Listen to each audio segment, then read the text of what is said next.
Welcome to Consciously Inspired Minds, where we ditch the default and live life by design. I'm your host, Brandy White, personal growth enthusiast, entrepreneur, and lifestyle coach. I host conversations with creators, entrepreneurs, healers, and educators committed to living a life of truth, intention, and connection. Understanding how to discover their inner vision to design their outer world. Our guests take us on a journey of what it means to embody a life of conscious inspiration, joy, impact, and service. Get ready to be inspired. Hello, everybody. Welcome to another episode of Consciously Inspired Minds. It's been a little while, so I'm excited to have our guest on today and share her with you, Emily Bach. She is a nurse practitioner, health and well-being coach, and founder of Emily Bach Health Coaching. Hey, Emily, how are you? Hi, Brandy. I'm good. How are you? I'm good. It's so good to see you.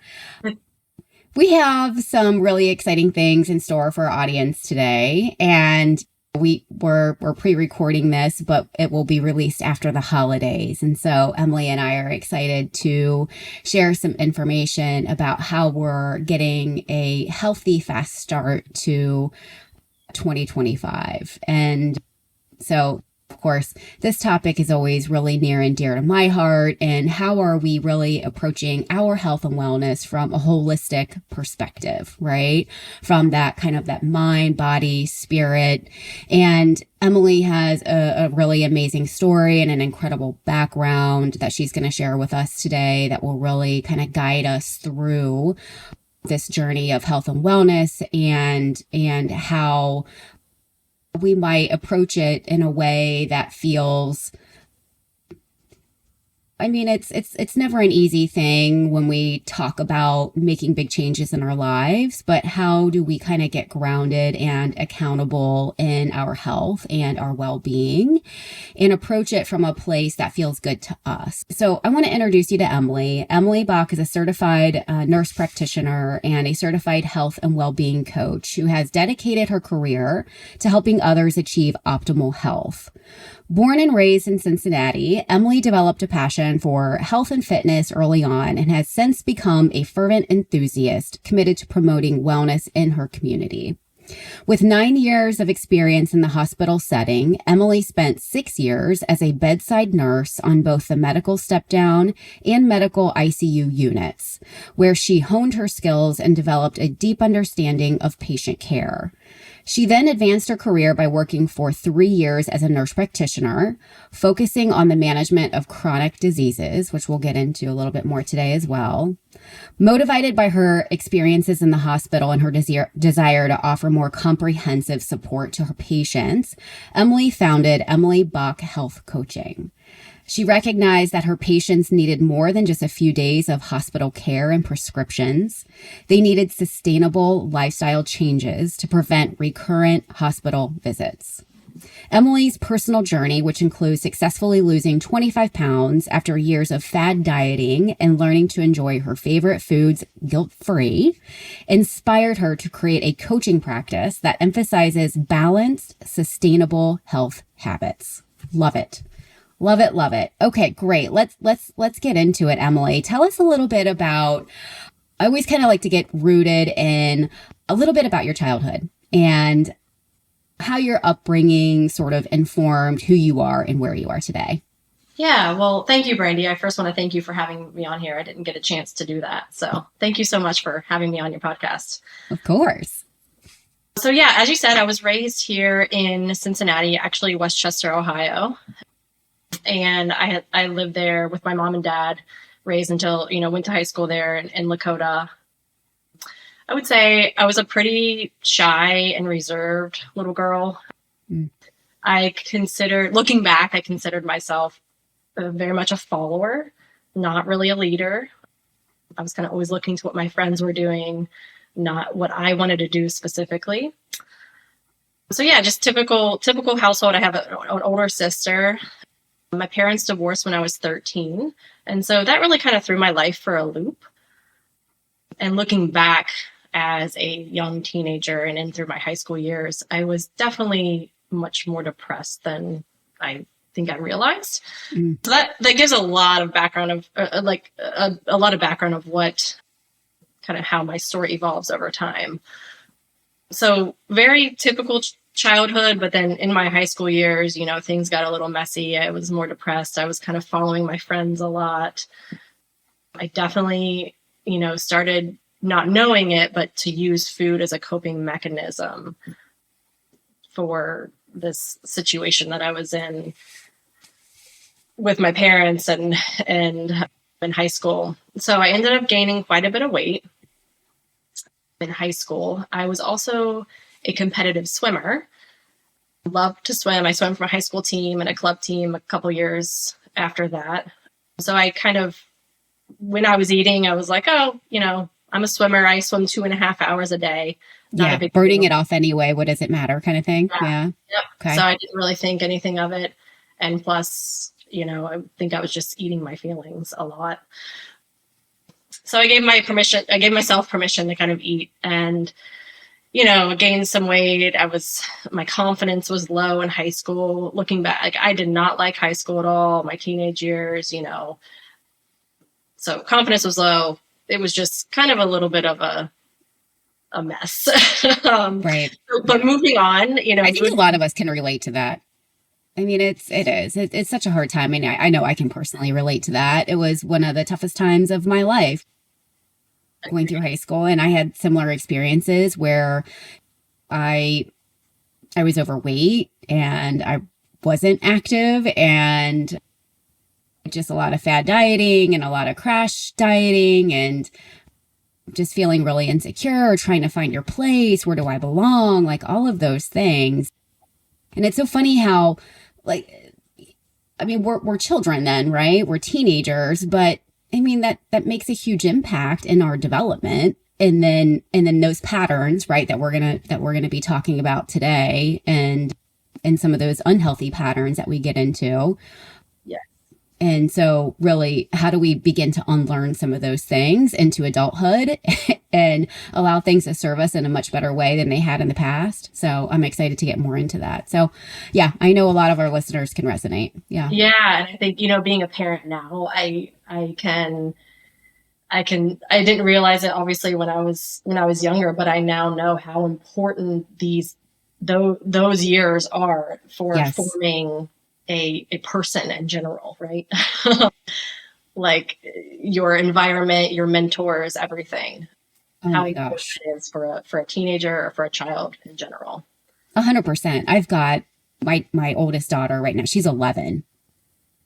And I think that kids today are exposed to a lot more than what maybe we were at that age.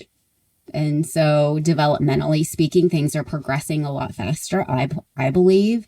Mm-hmm. And so I have to be that much more aware about the language I'm using, the environment I'm putting her in, right? And just really kind of giving her a healthy lens to look through when it comes to how she's identifying herself and how she's seeing the world. So it's a dance for sure. So yeah. It really is. Yes. Yeah. So yeah, I mean, that's basically my childhood, my teenage years in terms of what we're talking about today.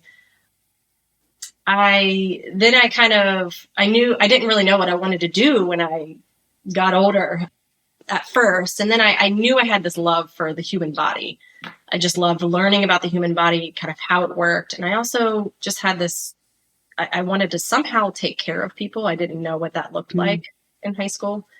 So I landed on wanting to be a nurse, but never thought that I could actually do it. You know, my grades in high school were fine. They were not great. Like I said, I think my grades suffered a little bit with what, you know, just my what I grew up with or like what I had going on.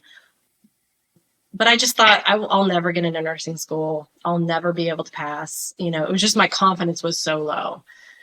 Long story short, I ended up getting into nursing school. I worked really hard in my first couple of years of college, got into nursing school, and that's how I landed. You know, that's how this whole journey started. So Incredible. So yeah, that's basically my childhood. Yeah. Yeah. No, I love that. And I'd love to just kind of get straight into it. So there's sort of three pillars where I really want to be today, Emily, which is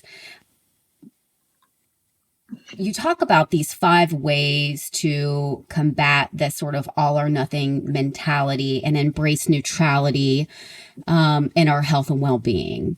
Um, when you think about here we are coming into the first of the year, everybody has sort of been indulging in food and drink and festivities, which is beautiful, right? Great. Let's celebrate that. But now we're kind of on the other side of it and we're feeling a little sluggish. We're feeling a little down. We're feeling, okay, I want to make this change, but I don't know what to do, where to go, how to do it, what's right for me. All of these questions are flooding through our minds, right? And so you mentioned these 3 pillars and one, which is the 5 ways to combat all or nothing mentality. The second, which would be exercise isn't necessary to lose weight. And then the third, how to leverage prior experiences to lose weight. What I love to do today is kind of take our audience through these 3 pillars. And maybe if you could kind of get us started with, all right, how do we, coming out of the holidays, how do we kind of get regrounded and refocused on how we desire to feel, right? We're setting those New Year's resolutions, but what is it? Like 83% of people fall off their New Year's resolutions, like, I don't know, 8 weeks in or something like that. So how would you kick us off today and kind of getting us really sort of grounded in how we should begin to approach our health and wellness journey for 2025 in a way that feels uniquely authentic to us. And then we can start moving into these 3 pillars. Yeah. This is a great intro topic. So I think when we are starting out on any sort of new journey and, for a lot of people that will be losing weight or getting our health in order, we have to start thinking about the long term. We cannot just say, I want to get healthy for the spring break trip I'm taking in March. We really have to take a step back and really figure out what our vision is for ourselves 10, 15, 20 years down the road. And I think that is so important, but so many people miss that piece because we just want those quick fixes. So I think, a way to get grounded after all this hustle and bustle of the season, first of all, is to say, okay, how did I feel during that hustle and bustle of the season? Let me think back for the 2 months, November and December probably is what most people would consider that the hustle and bustle. I felt stressed? Did I feel sluggish? Did I feel, just like I was eating everything possible? I felt my energy was just low. My mood was up and down and up and down. And I could just not let go of the stress that was coming my way. And think about that and maybe write it down. Take a piece of paper, write this down so you can look at it later on this year and note that and say, I don't want to feel like that this next season in 2025. I don't want to feel like that next, November, December of 2025, or any month for that, any month really. But really thinking back on how you felt, taking note of it, and making sure that how that affected you, how that affected everything from, how that affected. So I'm wondering if too, when you think about how that affected in different categories of life, could we tie it back to that? Family, friends, events, exercise? Yeah, exactly. So for example, I'll take exercise for the first one. Just, if you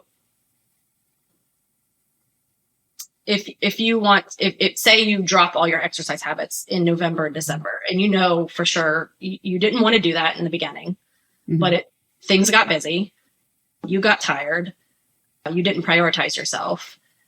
I mean, then you're basically starting over in January with having to regroup all of these habits. And so I think getting grounded in So when we think about kind of kicking off the first of the year and how people are, okay, like, how do I want to feel? How do I want to show up this year? Like when we are thinking about our resolutions, and really at the end of the day, our resolutions are something typically a lot bigger than we just want this shiny object. It's really coming down to a feeling, into this deep desire, right? And so what's sort of a general practice that we can use, or what's sort of a best practice that you use with your clients to get them rooted in their personal why? Like, why is it that they want to lose 10 pounds? Or because at the end of the day, it's really about how they want to feel after they lose that 10 pounds, right? Right. So how do you kind of kickstart, because it can feel overwhelming when we think about our health and wellness plan coming into the new year and we're feeling a lot of pressure to get it all right. And we're feeling maybe a little sluggish, like you said, and just not so great and a little icky. And like we want to jump out of our skin sometimes. Like, I just want to get this weight off now. How would you take your client through, okay, you know what, let's give ourselves some grace? Or what are some of those first steps that you would take her through to kind of release her of some of that pressure and invite her into the process? Yeah. So a big thing that I do with a lot of my clients is I have them think about their top 3 to 5 priorities in their life. Because if they're coming to me and they're saying, hey, I'd like to lose some weight, I'd like to get my diabetes under control, I'd like to get my blood pressure better, but they've tried diets for the past 10 years, they've tried it, different things over and over and over again, and they just can't get it. Well, I ask them to write down, hey, can you please get out a piece of paper, write down your 5 priorities in your life? And this can be any category. This can be, being intentional with your kids. One of them is probably going to be the health, because they're coming to me, and I would hope that would be one of their priorities, right? It could be keeping my house, clean and tidy, whatever they think is the top 5 priorities, their relationship with their partner. Oh, so it doesn't have to be related to their personal well-being. It's just overall life priorities. Overall priorities. Because I want them to realize that there are so many pieces of this puzzle, right? It's not, and we have to work from all angles in order to get all of our habits to align with our priorities and our values. Sure. Okay. And so I ask them to write this down. And then I say, okay, what are you doing right now that aligns with your 5 priorities? So if one of the priorities is losing 10 pounds, what is it? Are you doing things every single day to help you lose 10 pounds? And if you aren't, we need to get that under control and really take action. Because if you want to be serious about getting healthy, losing weight, controlling your chronic diseases, you have to do daily actions in order to get there in 5 years or in 6 months or whatever the time frame may be.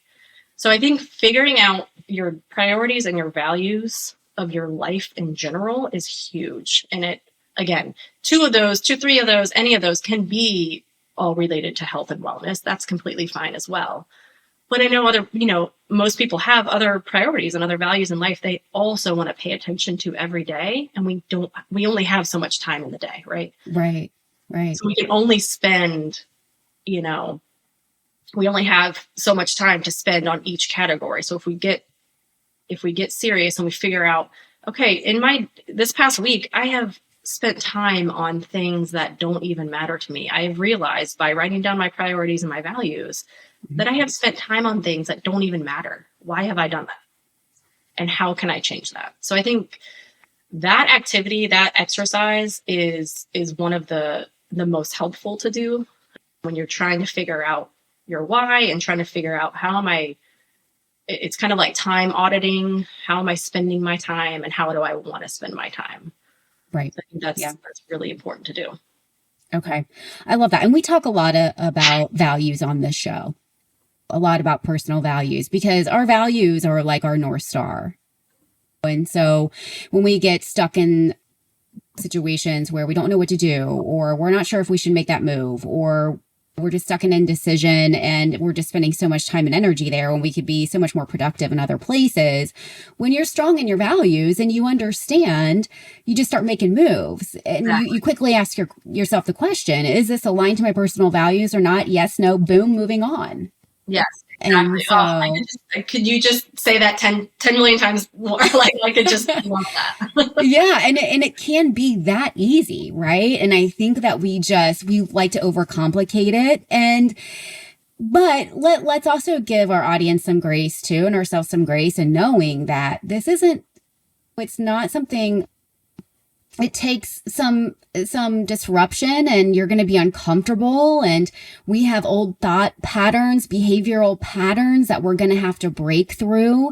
And I think this is why it's so beautiful that people like you, Emily, are here to guide us through this journey, because it's not only a physical game, it's a mental game.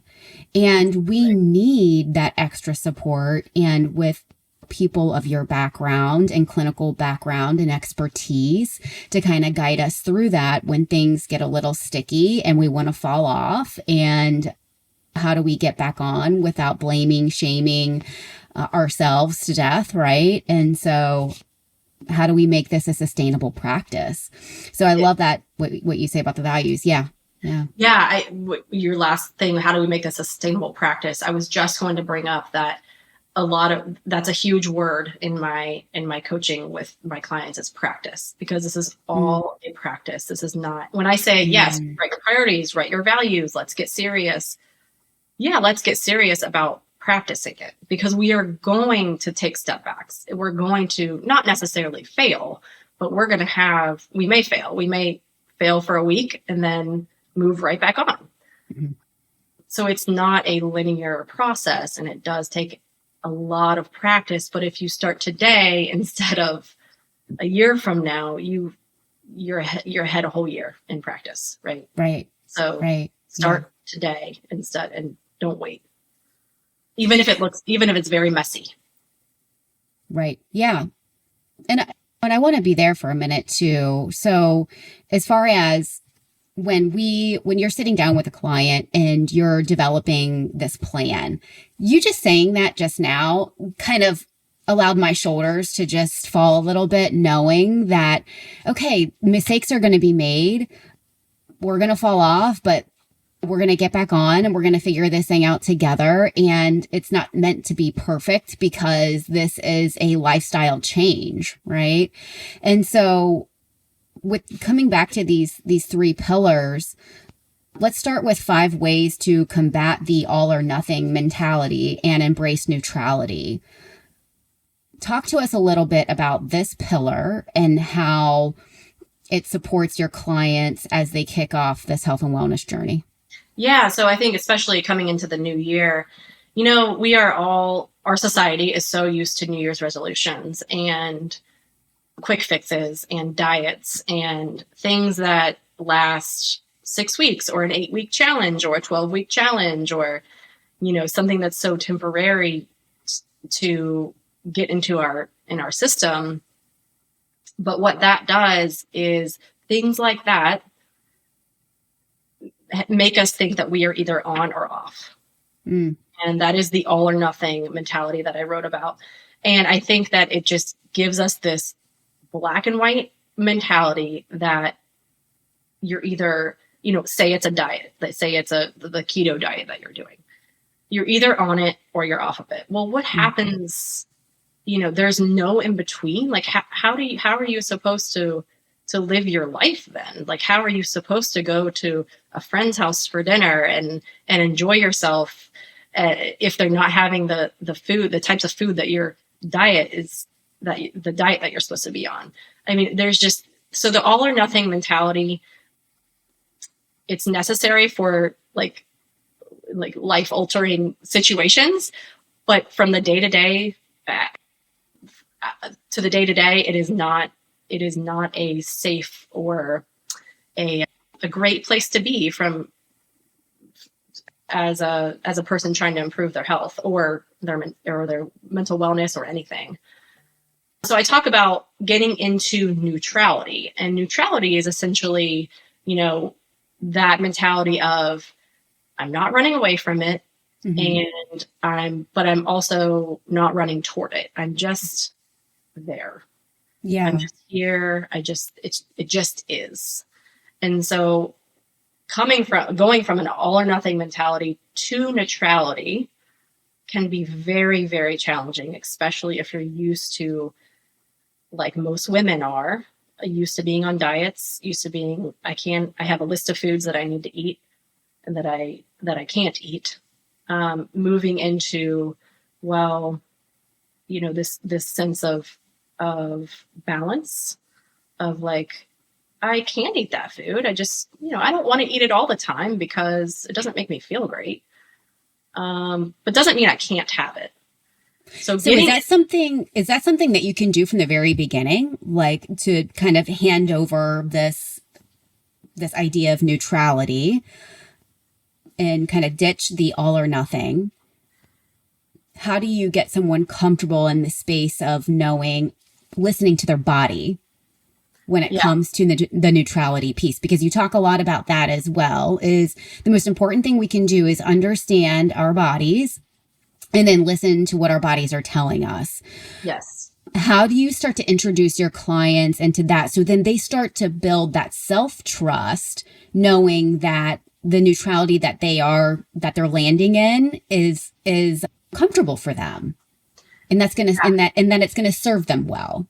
Does that make sense? Yeah. Okay. Yes, exactly. And so I'll just use the example of food again. Again, most of my coaching is around weight loss. And then I also coach on chronic disease and things like that. But a lot of it is towards weight loss and getting a good relationship with food. So that's why I keep coming back to this example.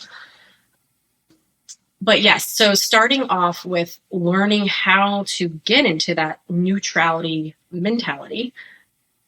A lot of it, so I teach eat when you're hungry and stop before you're full.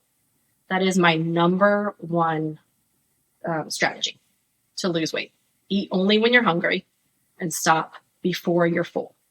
And so that sounds all nice and easy, right? It's not that easy it's not. Right. Not at all.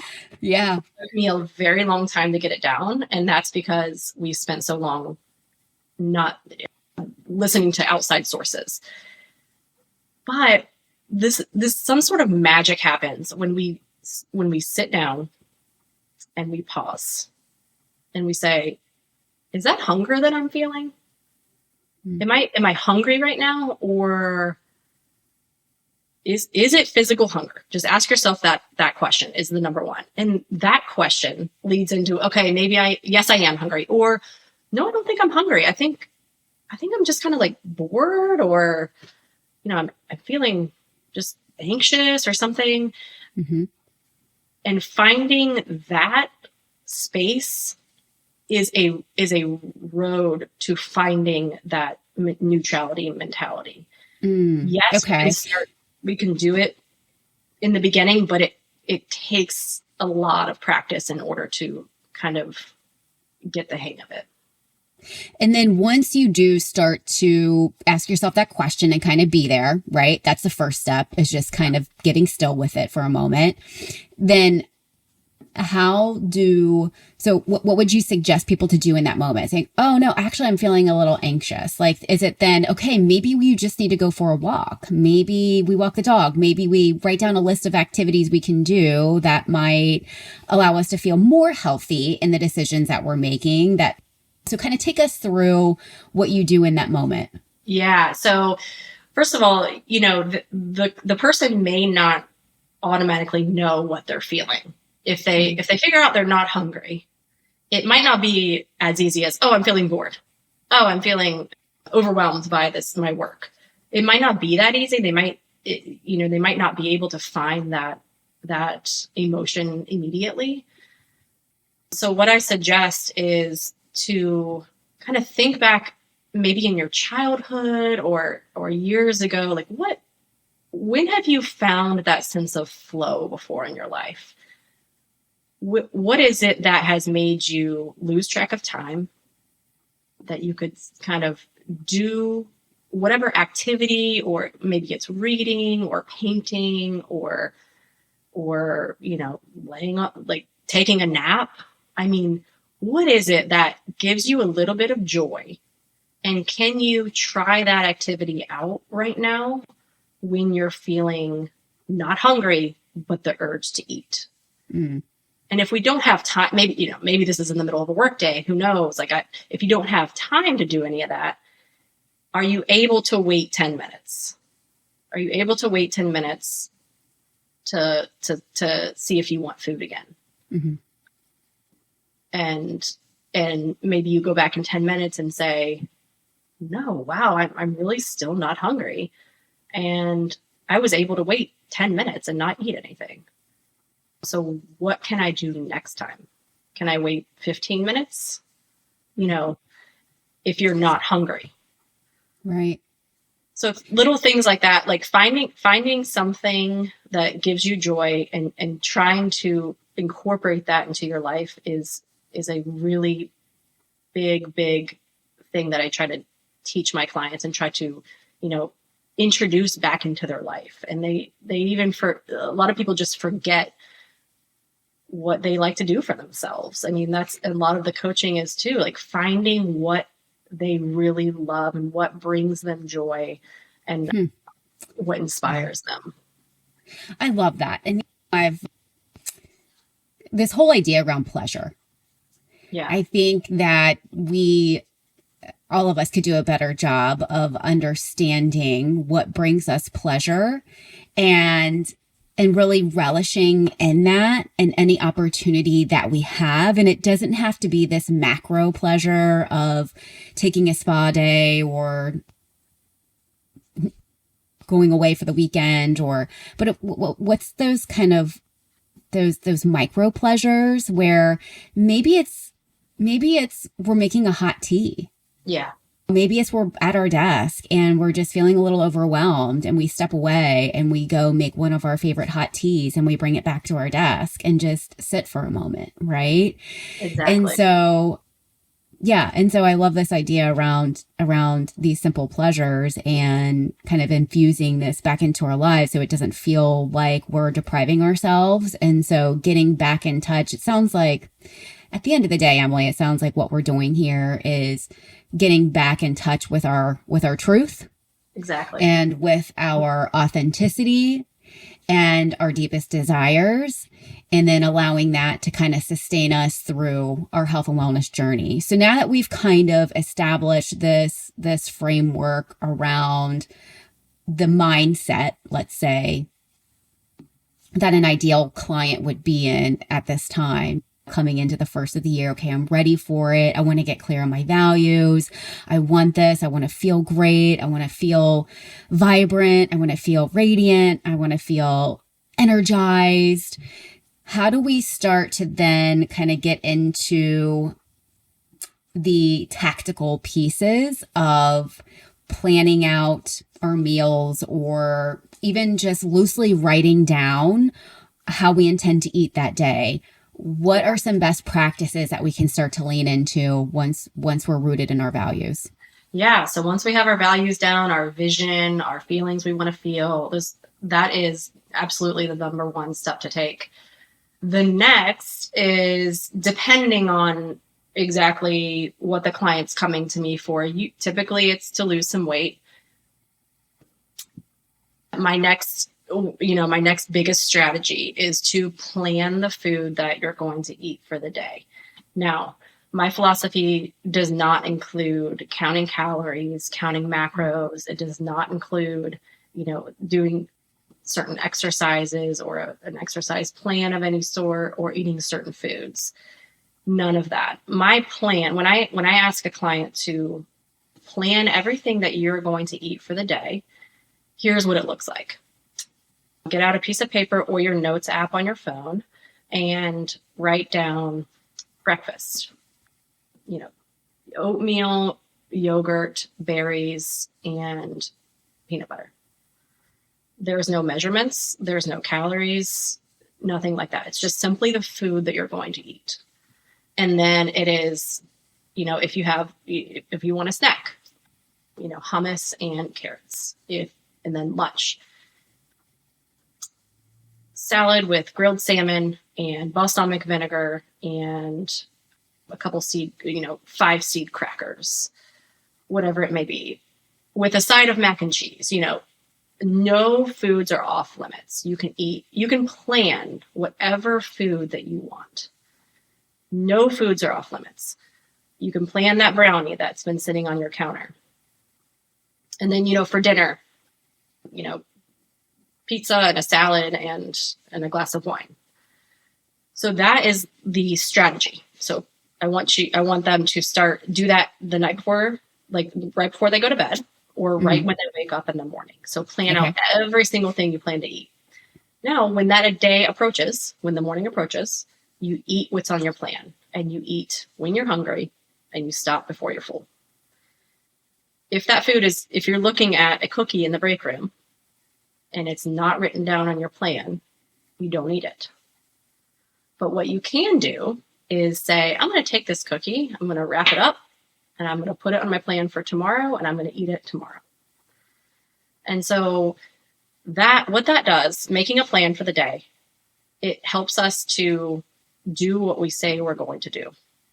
That is the biggest part of losing weight. It is doing what we say we're going to do. And I think that's where a lot of people lose the motivation and the momentum, week 8 or whatever into the new year. They're just not doing what the plan they set out to do anymore. Mm-hmm. But if we make this tangible daily plan of the food that we're going to eat every single day, and you can plan to do this for years, to maintain your weight. And it's because it takes less than 5 minutes. It's so simple. You just have to have a little bit of an idea of what food you're going to have.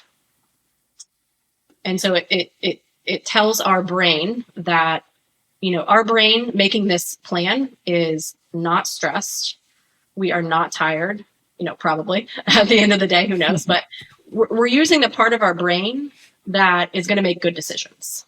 So we don't have the influence of the cookie in front of us, right? Mm-hmm. We have the part of our brain that knows, I definitely want the mac and cheese at that really great restaurant that I'm going to. I definitely want to have some of that. So I'm going to write that on my plan.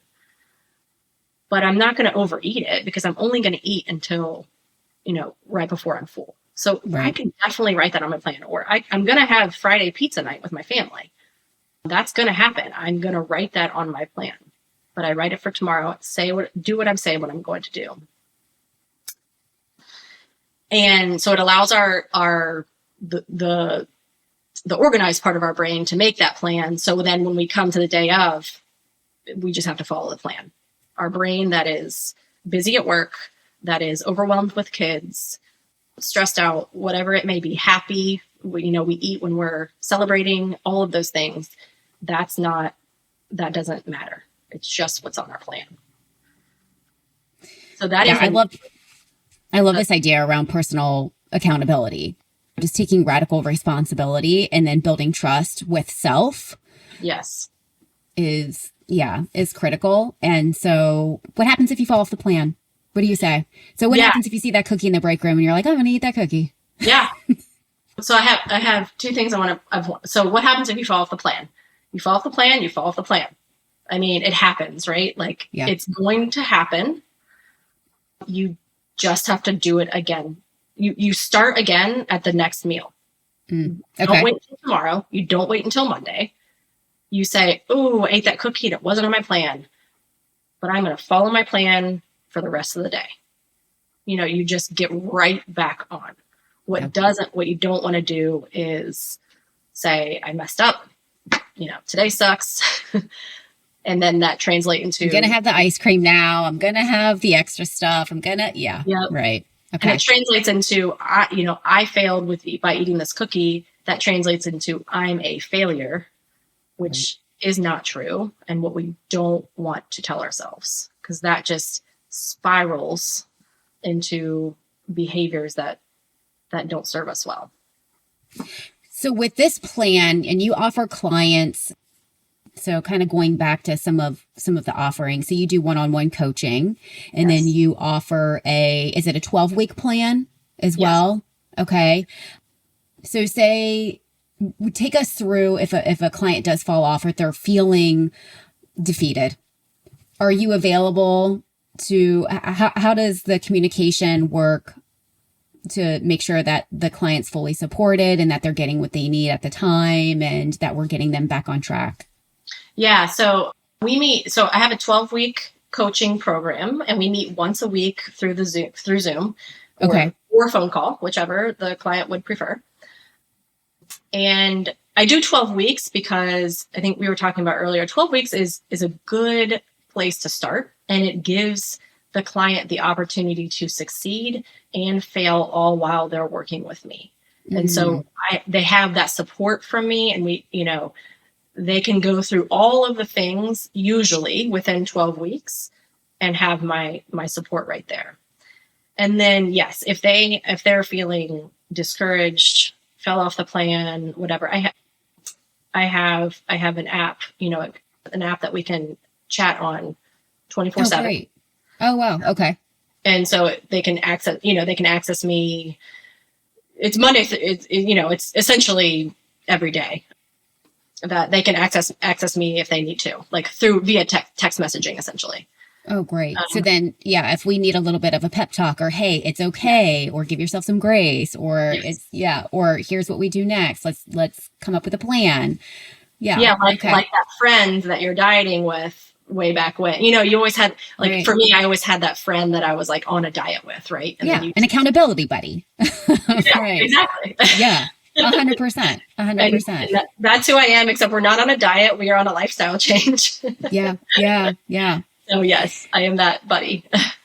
What about, the second pillar of exercising? And so I think all too often we're like, okay, first of the year, I've got to hit the gym, right? We all know our gyms are packed and everybody's ready to go. But then a few months in, the classes are getting less and less. So what's this idea around exercise isn't necessary for weight loss, and approaching it from a place of, it's important, but how do we get the food right first? How do we get the mental and the food right first? Yes. I will preface with exercise is absolutely necessary for our health and well-being. Like, it is so, so important for so many reasons. I exercise regularly for so many reasons, especially my mood. So I want to preface with, I don't want anybody coming out of this saying I shouldn't exercise, right? Mm-hmm. That is not what I'm trying to say. When it comes to weight loss, though, this is the best example that I like to give, because I love peanut butter, and I know that a lot of people love peanut butter as well. One serving of peanut butter is 2 tablespoons, and it's about 190 to 200 calories. And so if you eat that, and I say this because it's so easy to eat, right? Peanut butter is just like... Love some peanut butter. Yeah. So it's just something that you can eat. An English muffin with some peanut butter. Girl, that's my go-to. So good. And you can just easily eat 200 calories worth like that. I mean, it's easy to just eat. Well, to burn off 200 calories, to burn off that peanut butter you just ate, I think the average person would have to run probably 20 minutes or more. I mean, roughly, give or take. And so you would have to you would have to exercise a lot if you're overeating all the time. Nobody has that much time to exercise in their life. I mean, not that anybody that I know. You would have to exercise hours if you're overeating and expecting to lose weight with exercising. And so when a client comes to me and they are like, they're saying to me, I have no idea where to start. I am 50 pounds overweight. I don't know what exercises to do. I don't know what to eat. I say, if you're exercising right now because you like to do it, continue. Please continue. And it improves your mood, and it improves your sleep, and it improves all the other aspects of your life. Please continue exercising. But if you are trying to exercise right now strictly because you want to lose weight, I want you to just stop for right now. Wow. Yeah. Very temporarily, of course. I want you to stop because I don't want that to be a stressor in your life right now. And you don't want it to tripwire her system as you're trying to get all the other essential building blocks on board. Exactly. To her health. Yeah. Yeah. What I want her to pay attention to is her food first and foremost. Mm-hmm. I want her to start paying attention to her hunger cues and all the things that we already talked about. Mm-hmm. So that is number one. And the exercise, do what you love to do, take a walk, do a yoga, do whatever you want to do because you want to do it right now. And it improves your mood but don't kill yourself in the gym and don't do a 5 a.m. workout because you think that's what you have to do to lose weight. Right. Because we'll get to that later. And I feel like there's a lot of women out there right now who are just taking a big, deep breath, a sigh of relief when you, you say, and this, it's not an out, right? It's not an out to not exercise, like you said, but it's just sort of it's a very refreshing kind of approach, Emily, right? Because it is also overwhelming. And so when it's like, we can just we start with something simple and then we continue to build from there. It just feels so much more doable and achievable. Exactly. Yeah. Exactly. Yeah. And then, part of the reason why my program is 12 weeks, because if the client gets to a point where we can start talking about exercise, mm-hmm. and then we will start talking about, first of all, what makes you happy, what exercise makes you happy, and what brings you joy. Yes. That's huge. And I want you to do those things. Yep. And then, but also I really try to emphasize building muscle in the body because mm-hmm. that's so good for our body in so many different reasons. So that's also something that, it's not the focus of my coaching, but I definitely incorporate it if the client's ready for it. And if I think that we're okay to move on to that point. Mm-hmm. Okay. Because building muscle is so important for our all over metabolism. But yeah, finding that activity that you really love to do.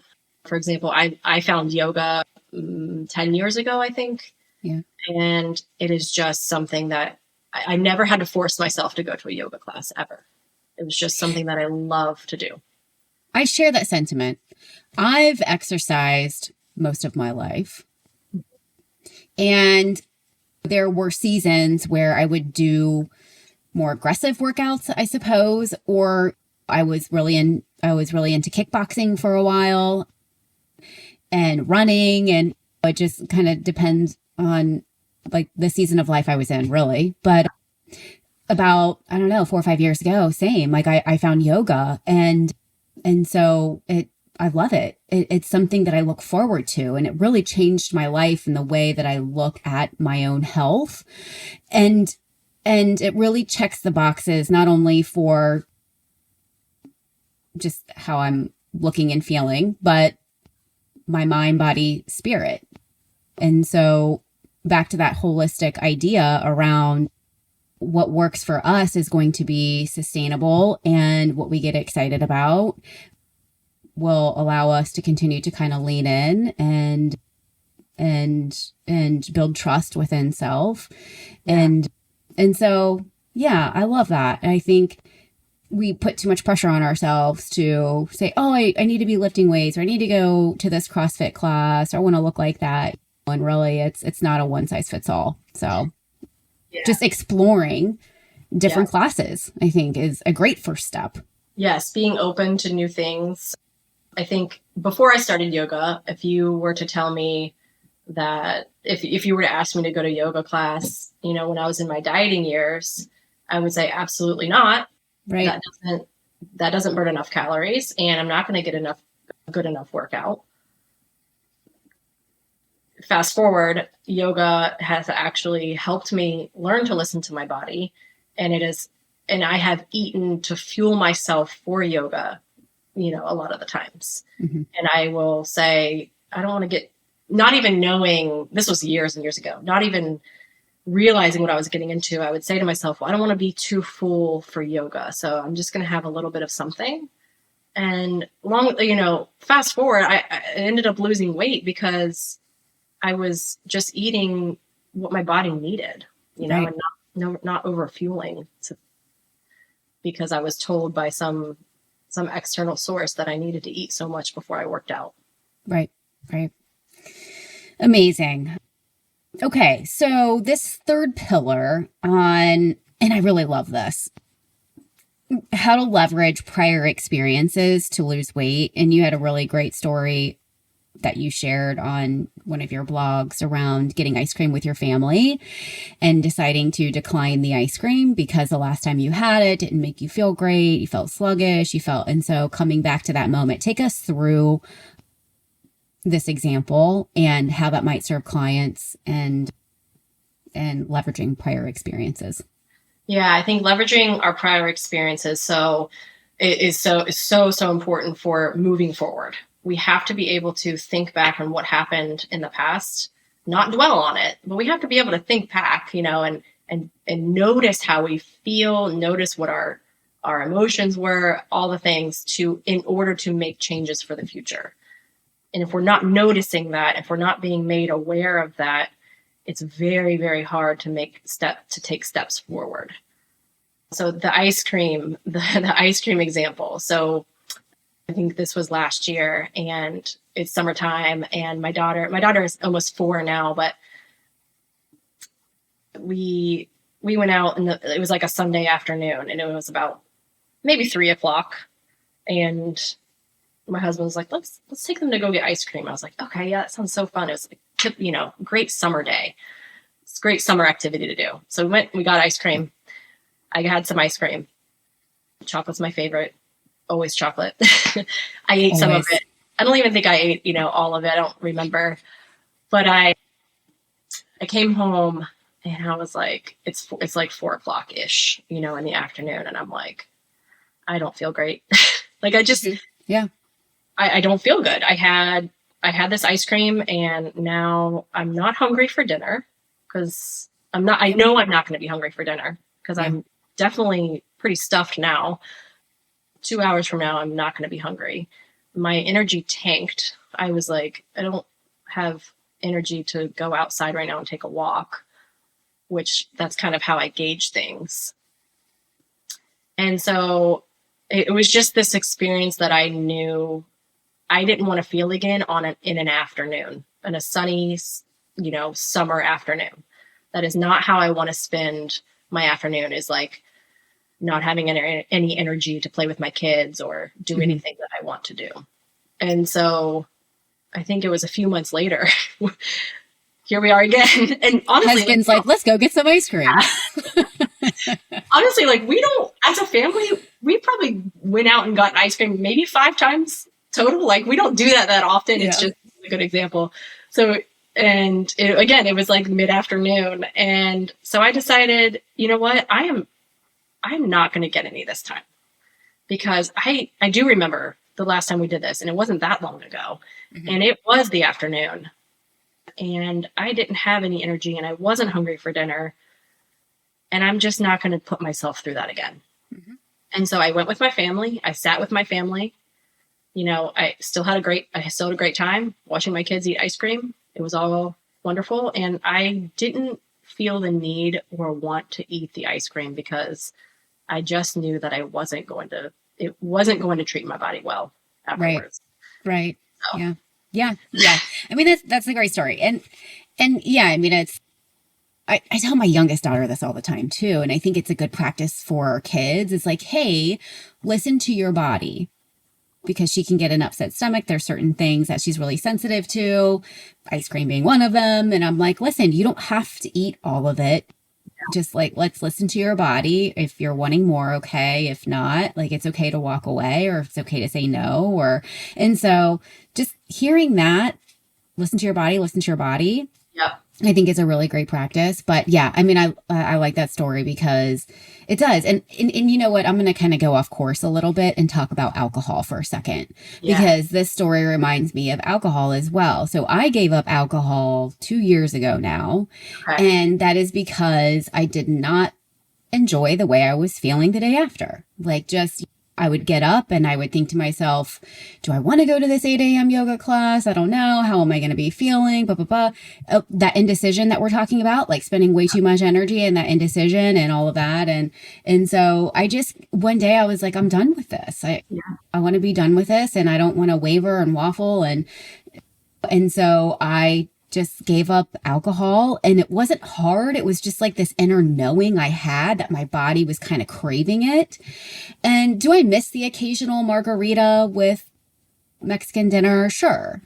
But at the end of the day, though, I think about how I'm going to feel afterward, and I'm going to not feel great. At this point, I would feel guilty, if that were to, never say never. If I get to a day where it's like I'm ready to kind of incorporate it moderately back into my life, beautiful, great. I'm okay with that as well. But it's going back to that feeling like, no, I don't want the heartburn. I don't want to feel sluggish. I don't want to feel all of the things that came with the after effects of alcohol. And same with the diet, same with the food. If you can kind of lift and apply to that.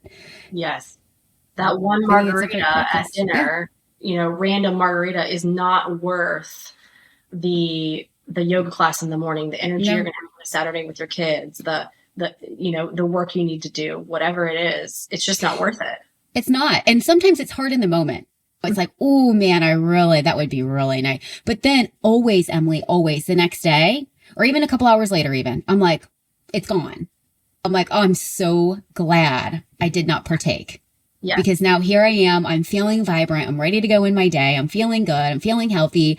And I'm feeling proud that I made good choices for my health, which gives me even more self-confidence. Yes. So yes, it's almost like you have a daily plan in your head that you just follow, follow all the time. And that's what I tell my clients, that's why this daily plan can be really, really helpful, because eventually you'll get to a point where you don't maybe not need to write anything down. You just have this plan in your head that you instinctively follow every single day. And it sounds like that's what you do with alcohol. It's just like not even on the table, you just follow that kind of guideline for yourself. Yes, absolutely. Yeah, I love that. Absolutely. Okay, wonderful. Where can people find more information about the programs that you offer? I know that you also have some free literature on your website to kind of kickstart them into their journey. Tell us a little bit about that. Yeah. So I have a website, and it's emilybachhealthcoaching.com. 2 H's at the end of my name and the start of health. And on there, under coaching, you can find my 12-week weight loss program, which is my signature program. That's the most popular. That's the most, the one that you'll get the best results from. I also offer a single session, and that's a lot of just strategy. We don't get into the nitty gritty of what we've been talking about this whole time. That's simply, what are you doing now, and what can we do? What's your plan moving forward? And it's very strategy based because we have an hour. So that would that lead into the 12 weeks? So that 1 hour you talk kind of strategy and what their desires, and then that could potentially lead into more of a 12-week opportunity then to take a deeper dive. Is that right? Yeah, absolutely. Okay. So if you want to do the single one, and then decide, oh, wow, there's a lot more than I thought, which typically is the case. There's a lot more to dive into. Then I offer, if you purchase the 12-week program within 30 days of that single one, it's you basically get the single program free. You get $99 off. Oh, okay. And so I have that single offering, and then I have the 12-week program. The 12-week program the first session is an hour. So anyway, that first session is an hour, and then the subsequent 11 sessions are 30 minutes long. And that's all Zoom or phone call, whichever you like. And then that's what I have the app for communication. Beautiful. And then I also want to highlight too, that this was really incredible data, that folks going through your 12-week program on average lose 8 to 10 pounds. Is that right? Yeah, that's what I have now. That's incredible. that has been a trend. Of course, everyone's different, and I cannot guarantee Sure. any weight loss. Sure. However, that has been that's a good amount of time, and that's been the trend, like 8-ish, 10-ish pounds. Yeah. Yeah. So that's great. about, that's a good pace too for weight loss. And what a great way to kind of kick off the year, saying, okay, I'm going to chat with Emily for an hour. I want to get grounded, as we were talking about at the top of this conversation, right? Like what's important to me, and then moving into that 12 weeks, and then just kind of that January, February, March timeframe. I mean, what a great start. And then you're rolling into the spring with healthy habits. Like amazing. Yes, it just exactly. feels refreshing. Okay. Yeah, and you're ready to go for the rest of the year. And then I also have you mentioned the resources. So I have the blog. I have a blog on my website. I also have the 5 habits to gain for weight loss. It's a free download, and it'll kind of explain the 5 things, the 5 strategies that I teach for weight loss. So that's on my website as well. And then they just have to sign up for the newsletter. Is that right? To receive, you have a newsletter that you send out every week, which is amazing. Exactly. Highly recommend that. Yeah. Okay. Yeah. I have beautiful tips. Newsletter. Yep. Okay. Fantastic. Great. All right. Yeah. The weekly newsletter is anything from nutrition tips to mindset to, how our blood sugar is, how our body metabolizes our blood sugar, like all different kinds of things that I write about in the weekly newsletter. Okay. Amazing. Emily, thank you so much. This has been really great. And I know it's going to allow our listeners to get a fast start to the year. So everybody reach out to Emily. Where can people find you on Instagram? Can they message you as well? Yes, they can message me on Instagram. I'm Emily the Healthy Nurse. Emily the Healthy Nurse. Instagram handle. Love it. Love it. Love it. Okay. Yep. Great. All right, Emily, just a few closing questions for you. Yeah. What does it mean to you to live a consciously inspired life? So let's see. A consciously inspired life. I think to me, it literally means to go after exactly what lights my heart on fire. Mm. It means to follow exactly what I'm feeling in my heart that I can do to improve others' lives for me personally.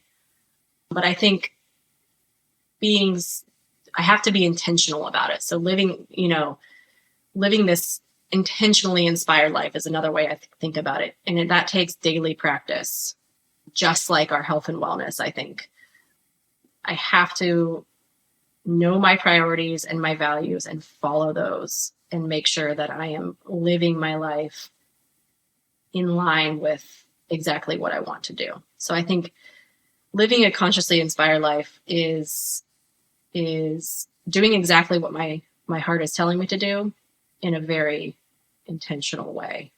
Mm. That makes sense. Yeah, no, it does. And I love that. And that's why you're here today, serving our audience in this really incredible way. And your passion for helping others and your passion for the human body and all the things that light your heart on fire is really giving back in a really special way. So we appreciate you being here and sharing all of your knowledge and expertise with us. So thank you for that. One final question. What is a consistent thought that gets you excited each and every day? Yeah, I think this one is, how can I help someone today? Honestly, I get a lot of joy and satisfaction and just, again, my heart lights on fire when I'm able to help someone in some way.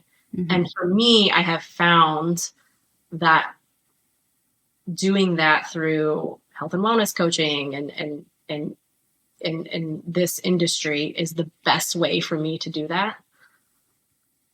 Yes, I can do it in other ways of my life, and I try to do that as well. But what is I wake up and I say to myself, okay, what am I going to do today in order to help someone feel better or help someone feel comforted? And I do a lot of that through my work, but I also have, goals and desires to do that in other capacities of my life as well that I'm working on. So very exciting. How can I help someone today? I love that. Yeah.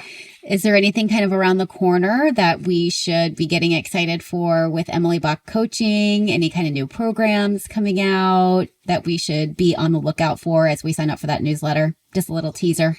Yeah, I'm hoping to do more live, some sort of events in 2025, whether that be, talks or just gatherings on how to just, how to improve your health, like more just live events. Yeah. Amazing. In the future with the community, I would love to just get in there and allow people to see that it is possible. And it's not just, I'm here to help in the community and locally. So that's one of my big goals for 2025. And also, eventually I would love to do probably some group coaching in the future. Okay. Like a different program offering. I'm not sure yet, but I think the live events would be my next goal to do. We're excited for it. Yeah. We'd love to hear from you. Like that. Yeah. We would love that. All right, everybody, go check out Emily at emilybachcoaching.com and message her on Instagram. Follow her. Do all the things. All right, everybody. Thanks for joining us today. Have a beautiful day. Until next time. Bye-bye. That's all for today. Thanks for joining us. If you enjoyed this episode, please subscribe and leave a review. If you'd like to learn more about Consciously Inspired Minds, you can visit us at consciouslyinspiredminds.com. If these episodes have you wondering how you can design a life uniquely inspired by you, head on over to modelifestylecoaching.com. That's MODE lifestylecoaching.com and schedule a free call. I'd love to learn more about your deepest desires and how we can get you closer to your authentic life vision and impact. Until we connect again, explore what inspires you.